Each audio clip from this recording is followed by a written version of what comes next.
kepada teman-teman yang di bidang dakwah, kita jangan terlalu berharap dakwah ini suatu penghasilan jadi meningkatkan ekonomi. Jangan kita lillahi ta'ala, didasari dengan lillahi ta'ala. Mau istilahnya ada yang mau ngasih berapa ataupun berapa, itu insya Allah bonus lah kalau itu mah ya. Dakwah dari hati, kita niatkan siap kita berdakwah, mau kecil mau gede, itu aja.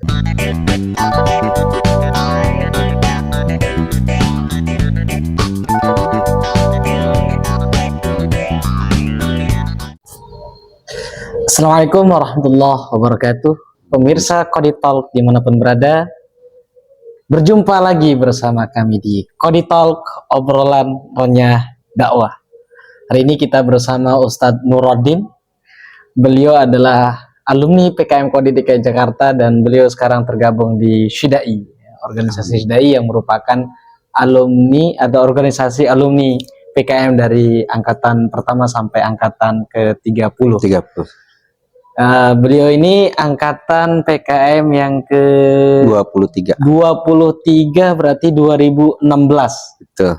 Berarti udah berapa tahun itu?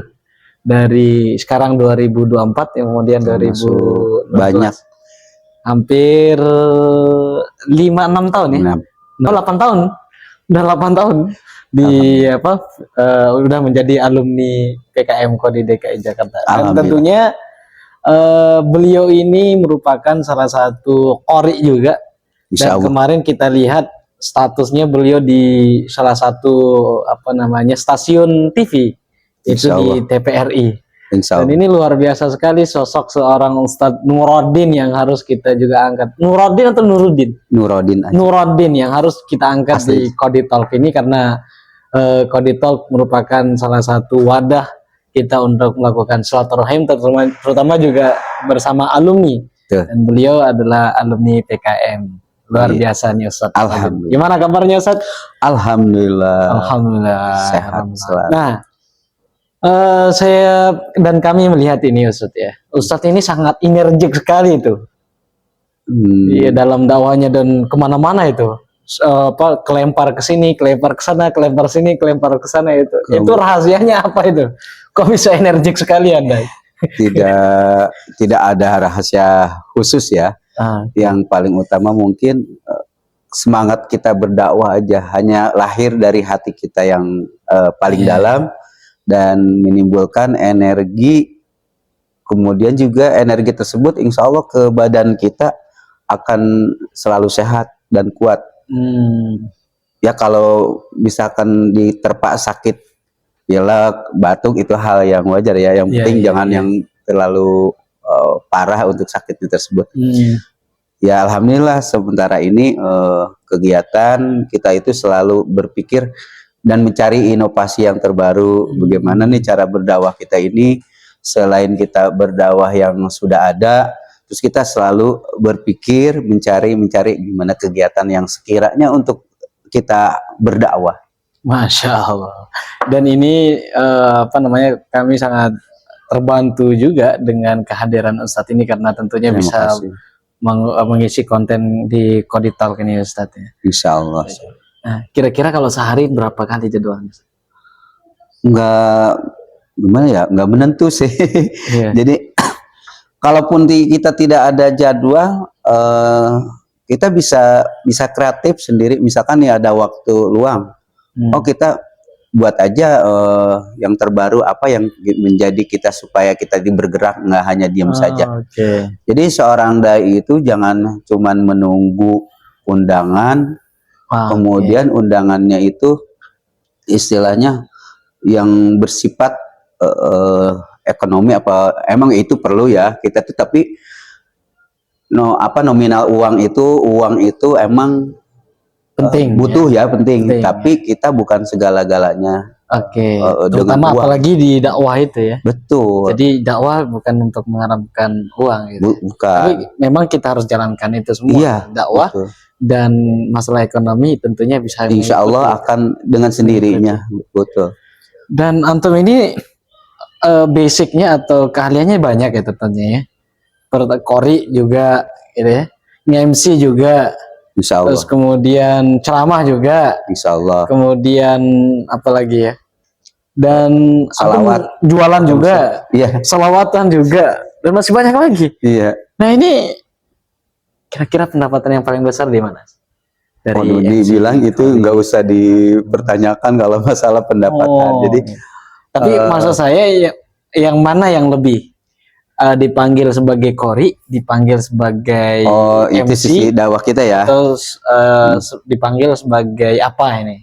Kalau yang saya sekarang rasakan karena saya brandnya mungkin awalannya emang berangkat dari kori, kebetulan banyak kan dari kori.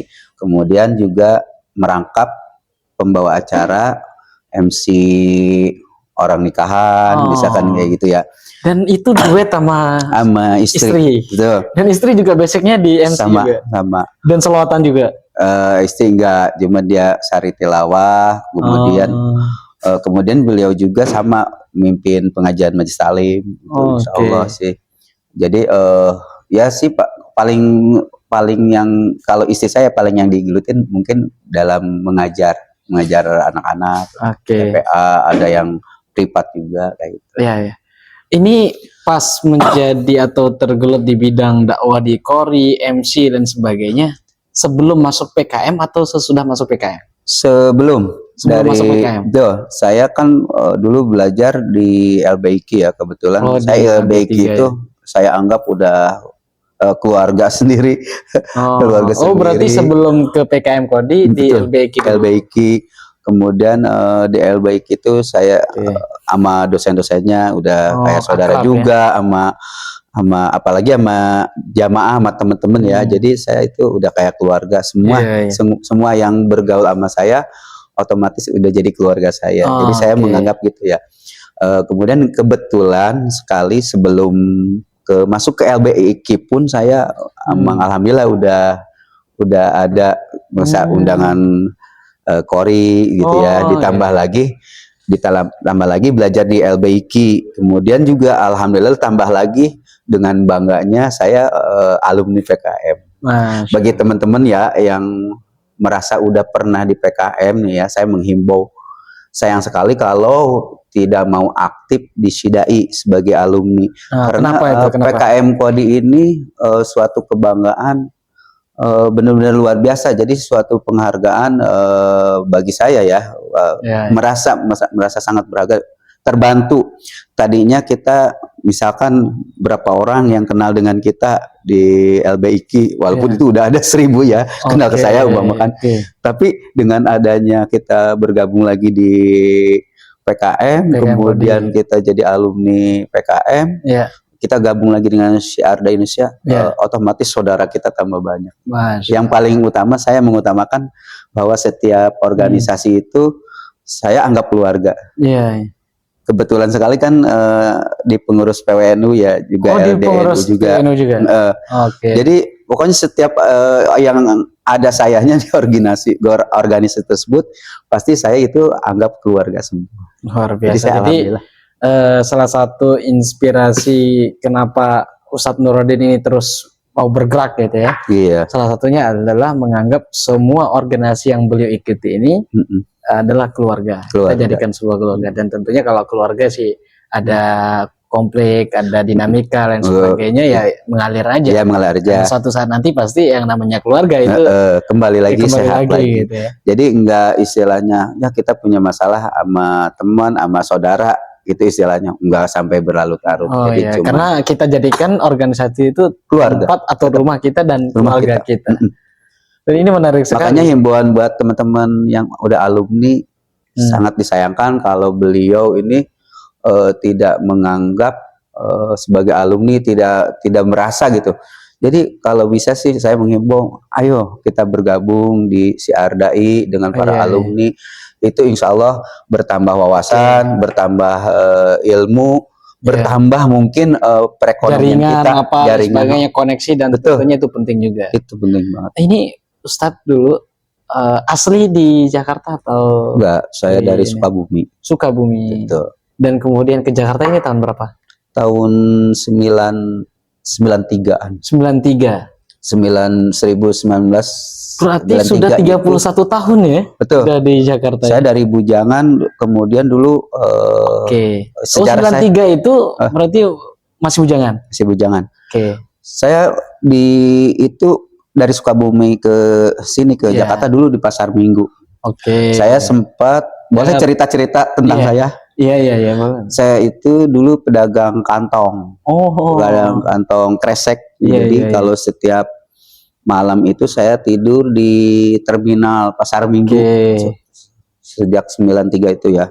Kemudian setelah itu saya berhenti, dapat berapa tahun kemudian pindah ke Pasar Rebo. Jadi pedagang keliling pakaian. Ya alhamdulillah sampai sekarang.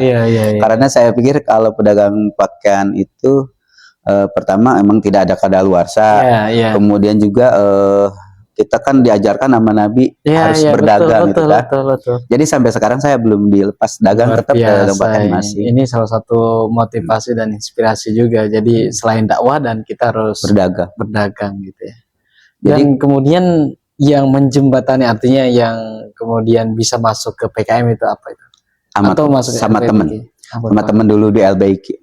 Iya. Jadi ada yang mengajak informasi. Tapi kalau dakwah kan belum ya pada saat itu ya, sebelum masuk PKM belum. Kalau berdakwah belum. Karena hanya paling bisa mengajar ngaji. Ketika masuk PKM lalu kemudian akhirnya bisa berdakwah gitu. Betul. Dan benar-benar merasa terpanggil, ingin kita berdakwah, walaupun kita istilahnya ilmunya sih masih pas-pasan lah. Cuman sambil belajar gitu. Apa kira-kira yang kemudian bisa merubah sosok seperti Ustadz Nuruddin ini terjun ke bidang dakwah itu? Yang setelah tadi bergemulut dengan dagang apa dan sebagainya, kemudian itu jadi termotivasinya zaman sekarang ini kan sebenarnya dakwah itu kan suatu kewajiban ya. Bagi semua orang otomatis berdakwah itu, dan juga bukan istilahnya berdakwah itu hanya betul. Jadi setelah kita berdakwah untuk diri pribadi, berusaha memperbaiki diri pribadi, kemudian berdakwah itu untuk keluarga juga, kemudian warga sekitarnya kalau emang mau didakwahin atau mau diajak ya. Dakwah itu kan mengajak ya. Intinya kalau sudah mengajak ya istilahnya terserah kepada mereka individu. Kalau mau mau dia berubah, tadinya misalkan malas beribadah, kemudian karena dengan adanya kita dikasih nasihat sedikit, dai artinya mengajak kita, misalnya dia jadi berubah. Makanya jadi saya semakin semangat. Intinya sih paling utamanya bukan hanya untuk orang lain aja sih, motivasinya paling enggak kita buat diri sendiri. Karena masa orang mendakwahin orang lain, perbuatan harus bagus, sementara diri kita masih kurang bagus istilahnya betul. Otomatis kita harus berubah dong. Betul. Jadi jangan sampai ibaratkan kalau kata Sunda mah lampu ajug. Bisa menerangi orang lain, orang sekitarnya luas. Nah, sementara diri sendiri ini masih kegelapan. Jadi jangan sampai begitu. Itu motivasinya itu aja. Jadi motivasinya ingin memperbaiki diri di samping kita berdakwah di situ. Ketika kita berdakwah juga kita di samping memperbaiki diri. Karena kita akan termotivasi untuk memperbaiki diri, tapi melalui ngajak orang lain juga gitu kan. Jadi kalau misalkan saya ngajak orang yang kemudian saya tidak menerapkan, jadi berpikir juga kita. Ya akhirnya disitulah kita menjadi terinspirasi untuk berdakwah itu. Dan itu menarik gitu. Jadi untuk memperbaiki diri. Dan Ustadz backgroundnya dulu pesantren ya? Pesantren ya? Saya enggak. Pesantren. Alhamdulillah saya sekolah cuma lulusan SD. Nah, belajar Qori itu dari mana? Saya belajar Qori ini di kampung. Kalau belajar Qori dari kampung, kemudian udah sering biasa tampil gitu ya, masih anak-anak. Dari anak-anak ya? Dari anak-anak sering tampil. Kemudian ditambah lagi di sini belajar ke banyak guru di sini. Alhamdulillah ada yang udah almarhum ya istilahnya. Banyak gurunya kebetulan. Kayak sampai saya beberapa tausi itu dulu saya udah pelajari. Ada tausi yang pertama dulu saya tausi Muammar, kemudian ada juga dulu tausi Maria Ulpa, terus kemudian Tausi yang Tausi itu metode apa? Tausi itu buat metode mengajar Qori. Oke. Dan antum harus menguasai itu. Menguasai, metode alhamdulillah. Qori itu. Alhamdulillah. Oke. Kalau tata cara itunya metode itu. Itu udah basic sekali tuh ya. Iya. Kalau misalkan udah ini artinya kalau kita udah menguasai metodenya, artinya kita juga bisa mengajar gitu ya. Ngajar. Nah, coba kita dengarkan salah satu ayat atau apa dari suaranya Ustadz Nuruddin, suara emas dari Ustadz Nuruddin, kita dengarkan. Jangan tuh ini malam lagi. Ya nggak apa-apa. Biar pemirsa juga terbukti ini bahwa suaranya masih beliau ini bisa Qori gitu loh. Supaya pemirsa sejagat raya yang nonton ini bukan hanya di Indonesia aja. Siap. Bismillahirrahmanirrahim. Nah ini cukup ya itu ya. Oke. Nada apa itu? Itu nadanya nada nahawan. Oh, nawa. Iya. Nah, yang menjadi Qori terfavoritnya Ustadz siapa? Banyak sih. Ya salah satunya, nggak mungkin semua kan. Banyak karena guru saya juga ada yang di LBIQ. Iya, sebut saja. Kalau dulu saya Muammar. Ya. Meskipun saya nggak bisa Qori, saya Muammar. Saya luar biasa. Kalau di LBIQ hampir semua ya ada, misalkan ada almarhum Ustadz Wahid, adiknya Ustadz Ali. Kemudian Ustadz Ali juga saya favorit juga. Beliau itu variasinya bagus. Kemudian pokoknya enak juga. Ada Ustadz Imran Rosadi, ada Ustadz Hilmi Fuadi, ada Ustadz Arwani. Banyak dari LBIQ pun banyak saya. Kemudian dari luar LBIQ juga kebetulan saya banyak juga guru-guru. Ada yang udah almarhum, udah banyak. Ini karena kita tuh emang Qori itu enggak seperti bayangkan langsung instan ya, walaupun mempunyai suara bagus, tetapi kalau dia tidak menguasai nada tangga tersebut itu kayaknya kurang. Iya. Dan apakah Ustadz udah buka ini apa namanya taman belajar Al-Quran atau misalnya taman belajar Qori itu, atau belum? Ustadz ini. Paling saya kadang-kadang kan ada tugas dari Kodi ini si Dai, kadang-kadang saya ngambilnya itu, makanya jadi pembinaan Qori aja saya. Pembinaan Qori. Rusun misalnya. Rusun gitu ya. Saya ambil itu. Dan itu sangat penting sekali apalagi di rusun ya. Iya. Untuk diajarkan. Dan beliau itu di rusun-rusun memang benar sangat membutuhkan. Apa yang kemudian menjadi hambatan? Kenapa antum nggak buka taman belajar Qori itu di bisa les? Saya perasaan saya terlalu kepedean mungkin ya. Perasaan saya masih muda, ntar aja saya kalau udah tua. Nah, ini ternyata usia 50 udah bilang muda. Ini gaya antum aja yang muda. Iya. Gaya antum aja yang muda. Iya, itu gayanya aja. Usianya berapa? Iya, 50. Antum sendiri yang ngaku ya? Iya. 50 lebih ya? Iya, 50. Lahir tahun berapa? 75, ada 50 ya? Oh iya, 50. Iya, bener ya. Jadi gini, kendalanya saya begini, saya mikir kalau tapi gaya antum muda ya. Saya buka sendiri di rumah umpamakan apa gitu Qori, saya belum siap karena saya masih pengen gentayangan.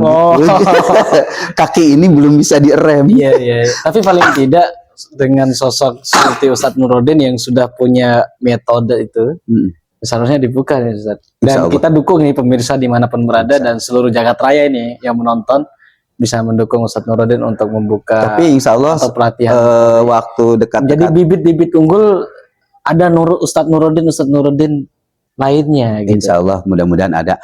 Kemudian gini Ustadz, kebetulan saya cita-cita saya ya, tapi mudah-mudahan terlaksana sih. Benar-benar ketika saya mengajar ataupun mengajar Qori, itu kan otomatis suara semakin lama, suara itu semakin usia semakin bertambah, insya Allah kan akan berubah juga dengan suara itu. Nah oleh karena itu Ustadz Nuruddin saya udah punya lagi, jadi nanti saya insya Allah, tapi saya yakin kepada Allah ya. Jadi insya Allah saya akan beralih jadi pengajar kitab. Oke. Kitab apa? Kitab apaan aja. Jadi insya Allah ya. Jadi mudah-mudahan cita-cita ini terkabul. Tapi memang kalau misalkan suara emas itu kan dari bawaan juga ya. Artinya ya Ustadz Nurdin punya potensi itu dan harus disalurkan juga kepada yang lain gitu. Ya, insya Allah sih itu pasti tetap disalurkan. Kemudian juga kan kalau kita mengajarkan Al-Quran itu dengan suara bagus itu bukan buat qori saja, Ustadz. Jadi kita ini ngajar misalkan buat murotal ataupun buat yang suaranya emang agak pales tapi dia rada mengerti nada. Kemudian dia buat murotalnya insya Allah rada bagus, gitu. Jadi kalau belajar mah dia tahu nada itu, insya Allah agak bagus. Nah, dengan antum mempelajari beberapa metode yang tadi antum sebutkan itu, antum punya metode sendiri? Tausinya saya dari guru, nggak metode sendiri. Jadi saya punya guru, salah satunya beliau gurunya Ustadz Amiruddin yang di Kubah Mas. Namanya guru saya sebutin nggak apa-apa, guru saya di Pasar Minggu masih alhamdulillah masih beliau mudah-mudahan panjang usianya, namanya Ustadz Hasan Ustadz Hasan di Pasar Minggu. Beliau tinggal masih alhamdulillah saya masih ke situ kadang-kadang silaturahmi. Tetap. Dan metode itu juga disalurkan ke teman-teman yang lain. Mudah-mudahan nih ada yang melihat atau mendengar guru saya itu, mudah-mudahan ntar ada yang mau belajar juga ke beliau di Pasar Minggu itu. Dan antum kelihatan muda sekali nih, gayanya apa? Ya cuman pakaiannya aja kali. Gitu. Kalau ini udah pada keriput. Luar biasa. Dan itu apa ya rahasianya itu juga awet muda itu, Ustaz? Kalau kata orang sih ya, tapi saya kan belum benar-benar merasakan atau meriset yang ngerasakan sih. Jadi kata orang itu kita selalu bahagia aja walaupun kita kadang-kadang ada masalah. Iya, saya nggak, dan kita yang saya misalnya sering berinteraksi dengan Ustadz, saya nggak pernah ngeliat Ustadz nangis gitu ya. Sedih. Nangis kalau dikasih duit masih mendingan saya di depan orang. Iya, sedih. Jadi walaupun sedih gitu atau cemberut gitu nggak pernah deh. Selalu enjoy. Kita seberat apapun punya permasalahan, kalau saya rasa sih saya mendingan biasa aja. Jadi nggak pernah saya liatin sama orang. Kemudian juga ya kalau namanya curhat mungkin sama teman dekat sekali-kali pasti ada ya. Cuman nggak nama di wajah kita itu terlalu murung di permasalahan itu. Enjoy aja, selalu enjoy. Itulah salah satu apa namanya rahasia awet muda. Jadi jangan terlalu memikirkan suatu hal yang berat. Artinya ya memang kita semua punya masalah, tapi ya anggap aja masalah itu kita apa namanya kita lalui gitu ya, dan jangan terlalu dipikirkan sampai kita membuat stres gitu ya. Dan mungkin satu pesan dari perjalanan antum sebagai seorang pendakwah dan hari ini kira-kira untuk motivasi dan inspirasi untuk kita semua. Saya sih kepada teman-teman yang di bidang dakwah, kita jangan terlalu berharap dakwah ini suatu penghasilan jadi meningkatkan ekonomi. Jangan kita lillahi ta'ala, didasari dengan lillahi ta'ala.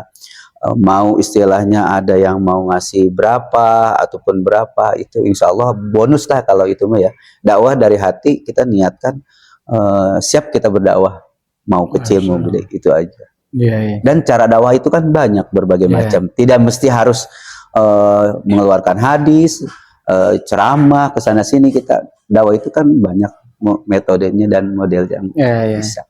Dan kita jangan malah pilih jamaah, pilih jamaahnya. Ya ini mah nih, misalkan kita udah ada di atas, umpama itu saya paling saya nggak suka kalau orang bilang gini, entar di sini di Bu NN mah umpamanya segini gitu. Itu saya kadang-kadang dari dulu saya semenjak ke PKM sering ada yang dengar gitu ya. Maaf ya, ada dosen gitu, ada suatu dosen yang ngomong gitu, saya kadang-kadang saya tinggal ke kamar mandi. Saya terus terang aja nggak apa-apa kalau misalnya ada yang mau nonton tuh dosen tersebut.